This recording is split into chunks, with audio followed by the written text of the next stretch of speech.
So remember, everyone, that asking questions in your IELTS speaking exam is important if you don't understand something or you need some help or some assistance. You will not lose any points, you will not be marked down for asking for assistance. But I want you guys to learn how to ask good questions. Okay? This lesson is not really about asking questions for help. Yeah, this lesson is really about integrating questions into your answers. Okay, that's what we're focusing on. If you need any help or any assistance asking good general questions for help or assistance or to clarify understanding, contact me, send me an email, and I'll try and assist you with that. What we are going to focus on now, though, is how we can integrate asking a question into an answer. Okay, to demonstrate interaction during a conversation. Now, it's important for you guys to understand that using this method is not, although the aim of this method is to engage other people in conversation, the examiner is not going to have a conversation with you. The examiner will interact with you, okay, but very possibly non-verbally. Yeah.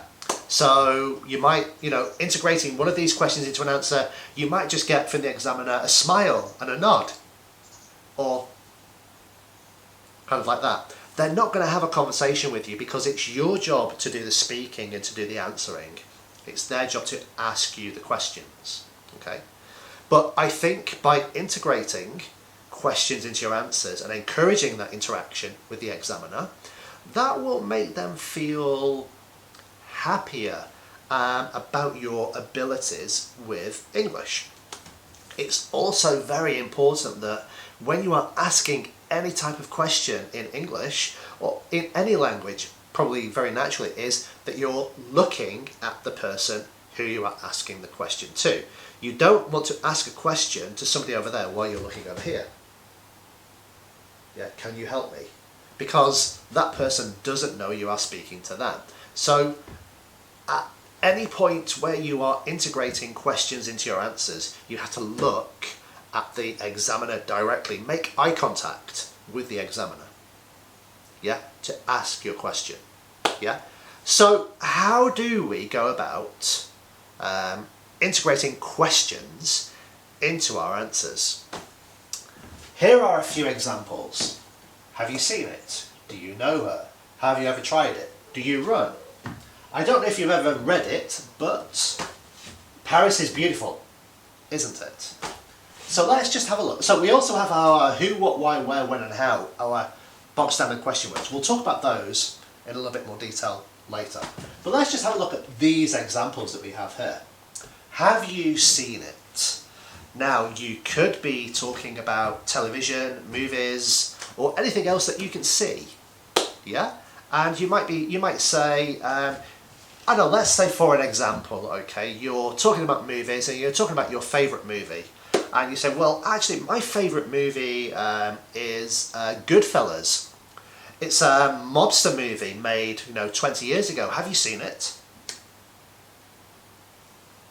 Okay. Now, obviously, when you're saying that, you want to make eye contact with the examiner. And, the examiner, is not going to give you much more than a yes or a no answer. If he actually speaks at that point, he might just, like I said, nod his head or shake or nod his head, just give you non-verbal communication. Yeah?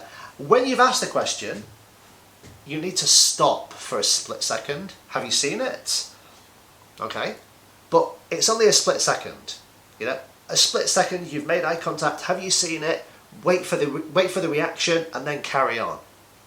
Okay? That's how we would do it naturally. Do you know her? I don't know, you may be talking about a famous person, a politician, a movie star, a pop singer. Do you know her? My favourite, the last time I went to a music concert was to see Madonna performing live in London. Do you know Madonna? Yeah? Do you know Madonna? She's world famous. You should know. I'm sure you know her. Yeah. Okay? have you ever tried it? Have you ever tried it? Experiences. You could be describing an experience you have ever had. Let's say, for example, parachute jumping, hang gliding, something adventurous. You might be talking about something you've done. Sailing. Could be anything. Yeah. Oh, you know, my favourite hobby is I don't know, what's my favourite hobby? I'm trying to think of something interesting. Let's say my favourite hobby is sailing. My favourite hobby is sailing. I try and go sailing every week. Have you ever tried it? Yeah. Or another way to ask, have you ever tried it, is, do you run? Yeah. You might be talking about exercise. Yeah, every day I go jogging. I go running every day for 5 kilometers. Do you run? Yeah. My favourite hobby, my favourite pastime is photography. Do you like to take photos? Yeah. So you can see we're just integrating questions into our answers. We're not going to stop our answer with a question. The question is just going to generate some kind of interaction. We're going to pause for a split second after we ask the question, and then you're going to continue. Okay? Another way to ask a question, let's say we're talking about books, magazines, newspapers. I don't know if you've ever read it, but my favourite book is blah blah blah blah. Yeah? I don't know if you've ever read The Independent, but it is my favourite newspaper. Okay? Another way we can integrate questions is to use question tags. Paris is beautiful, isn't it? Yes, it is. Paris is beautiful, isn't it? Okay, so question tags.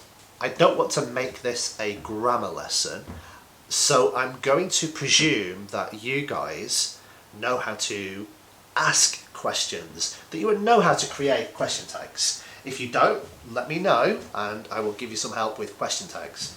If you're not sure about how to use have and do as questioning words, let me know. This is not a grammar lesson, as I said. This is really me introducing you to the idea of integrating a question into your answer. Okay, so the important things to remember is to integrate a question into your answer. You could be talking about anything. Just think of some good standard questions that you can integrate into one or two of the answers that you give. Yeah, make sure when you are speaking and you are asking this question, and this question is more of a statement than a question, okay, that you're making eye contact and you are generating some sort of interaction with the examiner. You're only going to pause for a split second after you've asked the question. 1 second, then you're going to continue. Hopefully the examiner will have given you some kind of interaction. Don't worry, don't let that put you off. This is all about you demonstrating that you can interact. Okay?